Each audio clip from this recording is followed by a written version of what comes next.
be starting our clay project for this year, and we're going to be making coil pots. This is an example of one that was done last year, and we're going to talk about all the different kinds of coils that you can make. And we'll be working on these for about 3 weeks now. So I'm going to give you the demonstration, and then we'll get started. Those of you at home, if you would like to come in and get some clay, just send me an email and I will put a bag together with some clay and some tools for you up in the office. And if you can't do that, you can make a mixture to use at home to make some three-dimensional artwork. You can use some flour and water and mix that together, or some other supplies that you have at home. You can send me an email if you have some trouble getting a hold of some clay. But those of you in class, let's get started. So when you're going to be using some clay, we need some materials. Here's my clay. I've got some water. I've got a tool, and I've got a rolling pin I'm going to need for this project. I also have a cardboard circle that I'm going to use for the base, to trace the base of our coil pot. So I'm going to get started by preparing my clay. Remember, we want to pound it out a little bit to make sure there's no air bubbles in it. After I pound it for a little bit, then I'm going to use the back of my hand. I'm going to flatten it out. And sometimes we can hear some pops in there or feel the air bubbles being pushed out. After I do that for a little bit, I'm gonna roll it out. We don't wanna do this too long because we don't wanna get all the moisture out of it, but we do wanna do it long enough so we feel like we've got no air bubbles in here. So you would do that for a few more minutes than I'm doing. I just wanna move along for you guys. Next thing I'm gonna do is I'm gonna use my rolling pin and I'm gonna flatten out my clay. Now, if you're home and you don't have a rolling pin, you can just use your hands to flatten it out. Now notice when I use the rolling pin, I'm not starting at the edge over here and rolling. I'm starting in the middle and I'm pushing it out in the different directions. I can even flip it over, and I should flip it over and turn it around and sort of go so that it's staying even. So I don't have one side that's thicker and one side that's thinner. And I don't want like the middle to be thinner or the outside to be thinner. That's why I start in the middle and push it out. And we want to get it to be about a quarter of an inch, half of an inch thick. So it's about half the size of my thumbnail. And after I get it to be bigger than my circle, I'm going to place my circle on top of it. I'm going to use my tool. I'm going to hold my circle with one hand. I'm going to go around with the other hand with my tool. And I'm going to get my base. Now that's all I need that for. I can take this away, and now you can see I have the base of my coil pot, and it's a circle. You could do a different shape if you want to, but circle for what we're doing really is the best shape to use. So we're going to keep that circle. Now I'm going to use my leftover clay here, and I'm going to start to make some coils. So I'm going to show you a couple of different things that you can do. I'm going to sort of push this together, just part of it. I don't want to take too much of it to roll out a coil because that's really tricky. I'm going to take about half of it. I'm going to put that off to the side for now, and I'm going to roll this on the table. Now, as I roll it, sometimes it gets kind of flattened out, and that makes it harder to roll. So I just sort of want to stop, push it in, and I'm going back to rolling this out. Now notice while I'm rolling it, my hand is not staying just in the middle. My hand is going from side to side, or else the coil would just get really skinny in the middle and it would break apart and it wouldn't work so well. So as I'm rolling it, I'm moving my hand. You can pick it up and move it, or you can slide it along. You guys sort of play around. It's a little bit harder than I'm making it look because I've done this plenty of times. And I want to try and get this coil so that it's going to be long enough to wrap around my circle. Now, if your coil is getting too long and it's tricky for you, just break it in half and you can roll it out some more that way. So this one's kind of thick. We can keep it thick, or you can make it thicker. I want to see if it's going to be able, oh, there we go. It does go around my circle there. Now, if you can't get one that's going to be long enough to do that, that's okay. You can take 2 different ones or 3 different ones and just put them together. I'm going to show you how we attach it onto the base now. We want to do something called score and slip. We've done that before. Whenever you attach 2 pieces of clay together, you need to score and slip.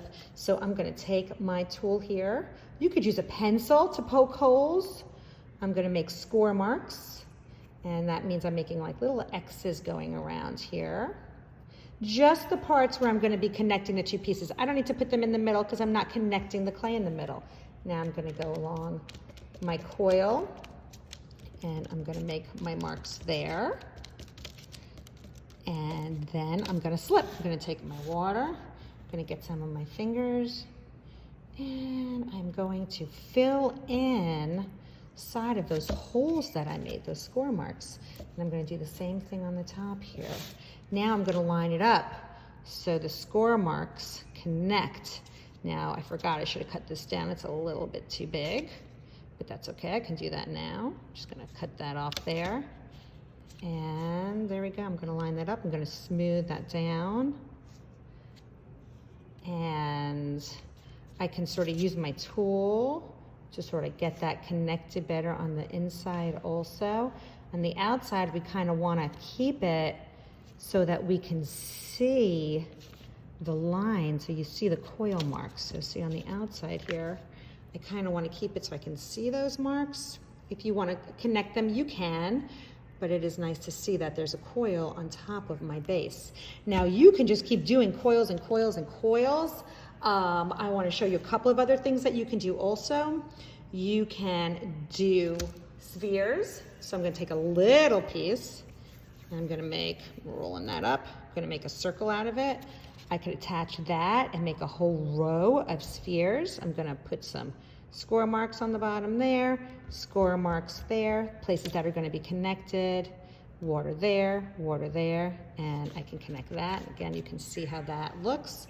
And like I said, you can do a whole row, you can just do some, you can just do one, you can do as many of those as you want. You can take a piece that's been rolled out and I can cut out some shapes. Maybe I'm going to cut out, got a piece of my hair in there. I'm going to cut out a square and I want to attach that. Again, I would put score marks down at the bottom, score marks there, slip, slip, and I can attach that. And you can see how you could go around and make squares or triangles or rectangles. Whoops, but I'd have to do a better job of scoring and slipping these pieces so they stay. Another thing we can do is I can take my coil, I can roll out a coil and I can make it into different shapes so it's not just that long one that I did. So I'm going to roll and then I'm going to, after I get it rolled out, I am going to make a folded coil. So I can take this coil and I can make a folded design with it. Okay. Again, this is a little trickier than I'm making it look because I've done this before. And that's kind of fun. So then you score the bottom and you would score where you're attaching it, which I'm not going to do now because I don't want to, you guys just watch me scoring things.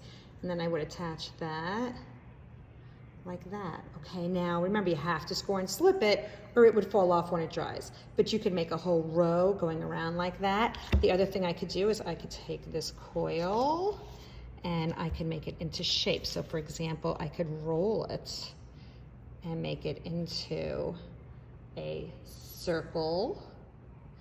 And I could score the bottom of that, score this, and I could put a circle on there. Okay, and you could do different shapes with that. You can make it into squares or triangles. See if I start it a little bit smaller. I can sort of squeeze the corners of here and make this look like a triangle. And that's kind of fun. And then score the bottom of that, score where I'm going to attach it and attach that on there. And you can do different designs like that. And you can combine all of these different designs. You can see this artist did the folded one there. They did some spheres. There's a triangle.